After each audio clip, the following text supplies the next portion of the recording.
kindergartners, welcome back to more stories. We are continuing our library books. So we have 3 more library books that you guys got to choose last time we went. So today's library books are The Color of Us, Peppa's Magical Unicorn. Look, we finally have a book about unicorns. And Minnie Rabbit is Not Lost. So I'll read these stories and then I'll put the names of the students who chose these books in our Seesaw Classroom app. So you can go there and find out if you forgot who chose which book. You'll find out whose books were featured today. Alright, let's get started. So we'll start with The Colors of Us. And this one is by Katz. And this book was written, so when authors write books, they usually write them for people. Sometimes they write them to like their moms or their parents or their children or friends of theirs. So this one is actually written to all the kids in the world, especially my beautiful daughter Lena, and to my mom for believing the artist in me. And special thanks to Laura. So this is called a dedication. When you write something, or when authors write something, they like to dedicate it to people, and they have an idea in their mind, okay, who's going to read my story, who's going to be my audience, and then they dedicate it to that person or to people that have like touched them and inspired them to write the book. So this one is The Colors of Us.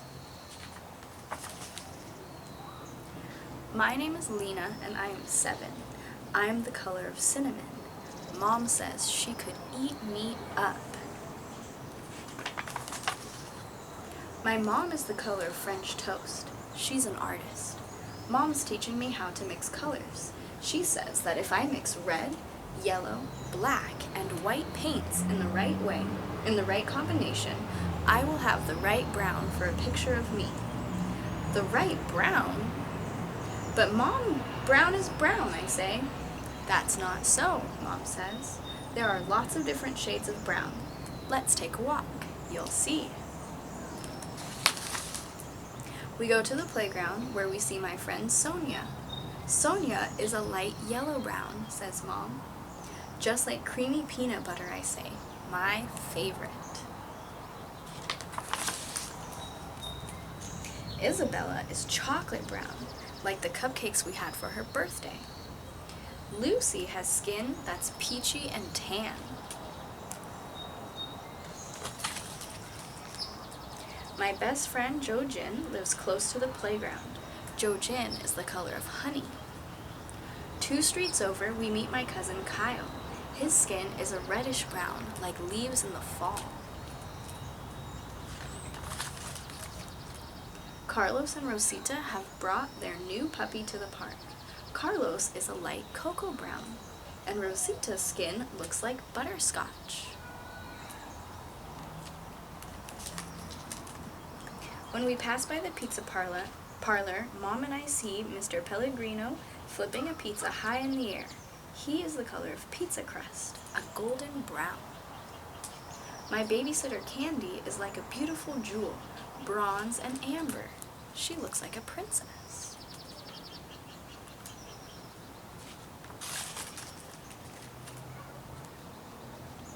My mom and I walk to the park to eat our lunch.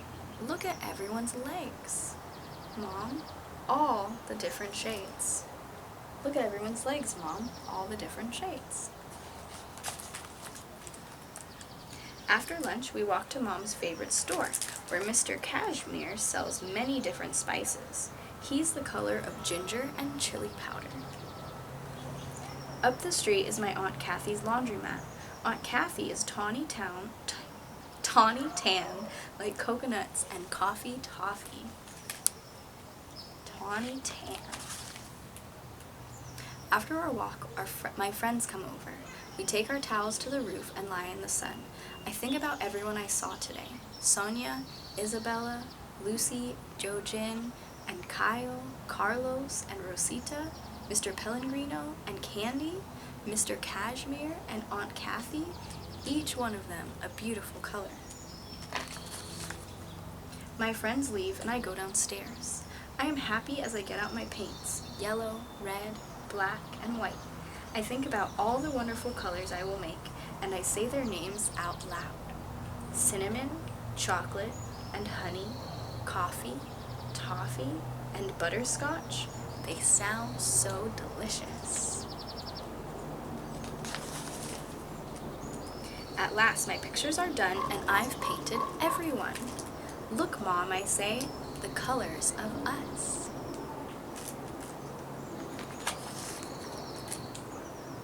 The end. Oh, that was a really good story.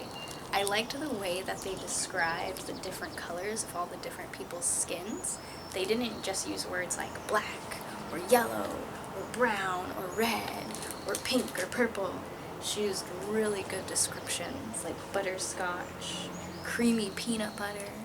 Wow, I liked it. Good choice. Thank you, friend, for choosing that book. Alright, our next one is called Peppa's Magical Unicorn. Oh my goodness, this one has Peppa Pig in it. How exciting. Peppa's Magical Unicorn. This one's a TV show too, I think. Have you guys seen that show before, Peppa Pig? Alright, let's find out what Peppa's up to today. One rainy day, Peppa introduces Susie to her toy horse. This is Horsey Twinkletoes, Peppa says. It's very nice to meet you, Miss Twinkletoes, Susie replies.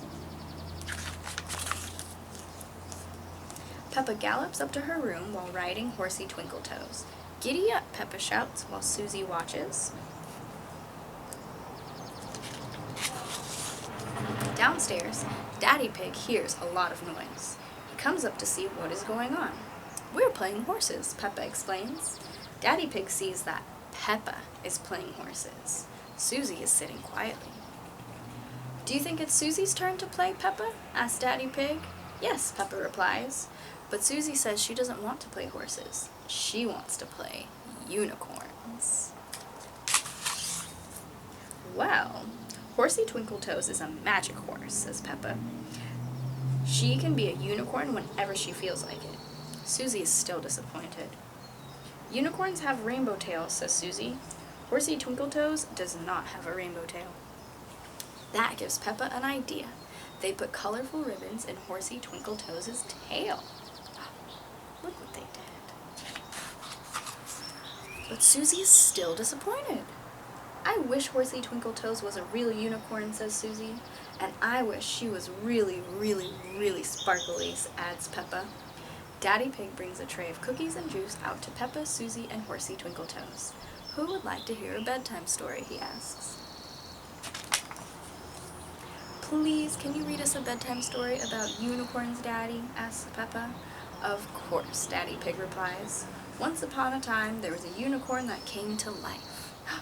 Wow, Susie says. I wish Horsey Twinkletoes would do that.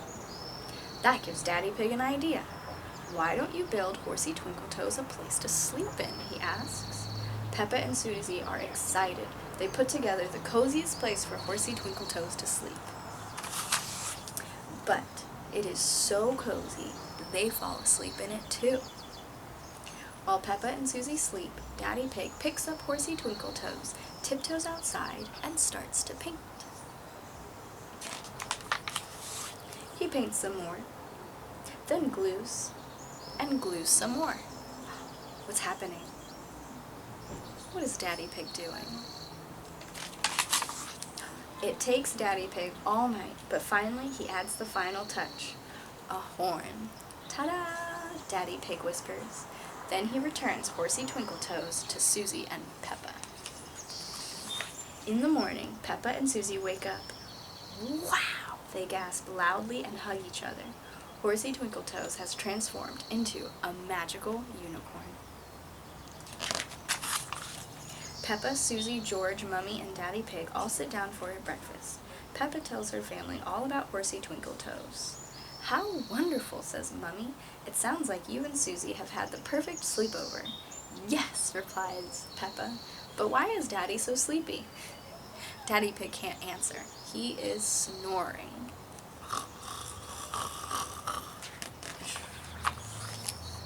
After breakfast, Peppa and Susie play with Horsey Twinkletoes outside.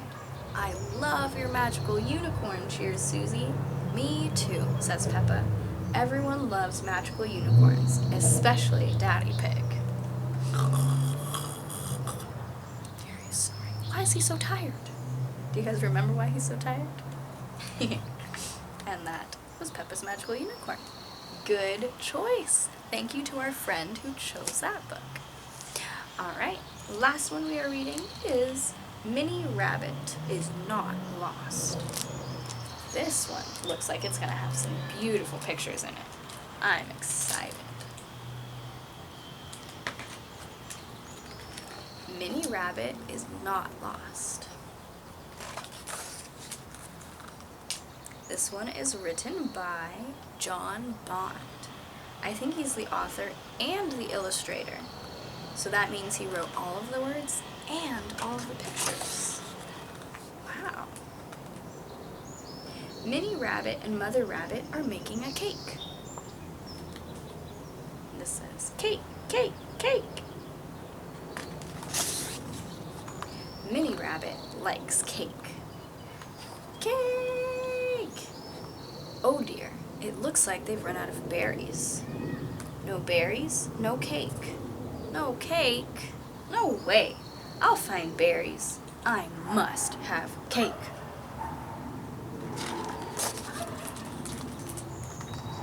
Come back, Minnie Rabbit. There are some under the... Too late. Minnie Rabbit is off to find berries. There he goes. Must have cake. Cake, cake, cake. I can find berries.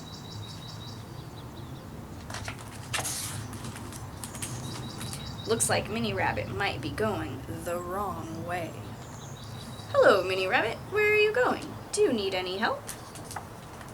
Here's a sign that says, Berry Woods that way, town is that way, the beach is that way, and the farm is that way.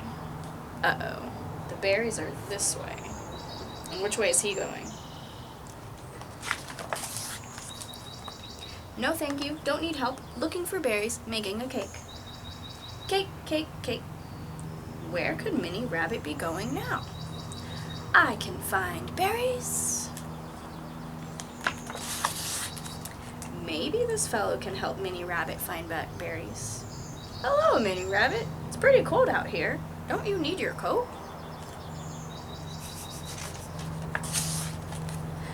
No, not cold. Looking for berries, making a cake. Cake, cake, cake. I can find berries. Minnie Rabbit has definitely gone the wrong way now. And it looks very dangerous up here. Minnie Rabbit, stop! You're too small to go down there, aren't you?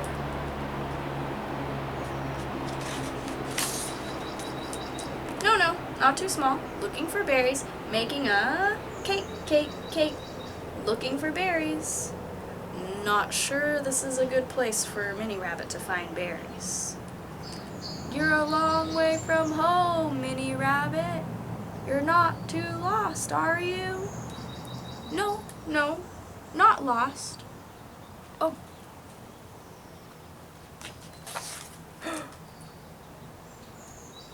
Lost? Poor Minnie Rabbit. Hold on. What can Minnie Rabbit smell?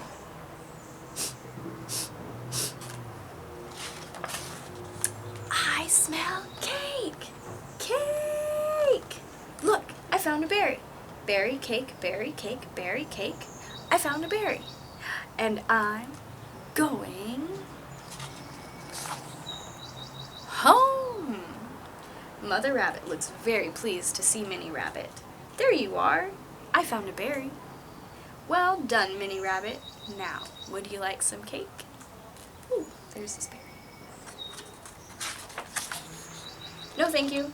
Can I have some ice cream? I love ice cream.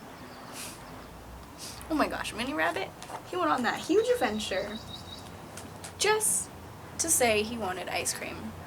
Oh, and if you look back here, this is a picture of John Bond. Can you see him? He's the author and the illustrator. Nice. That was a good book. Thank you to our friend who chose this story. And that is the end of our read-alouds for today.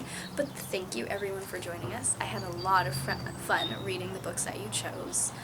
There's a description, or not a description, there's an activity down below in the description that you guys can do, and then send pictures of the work that you guys do, because I would love to see the stuff you're working on. Alright friends, take care of each other. I love you, I miss you, and we will see each other again for another story time tomorrow.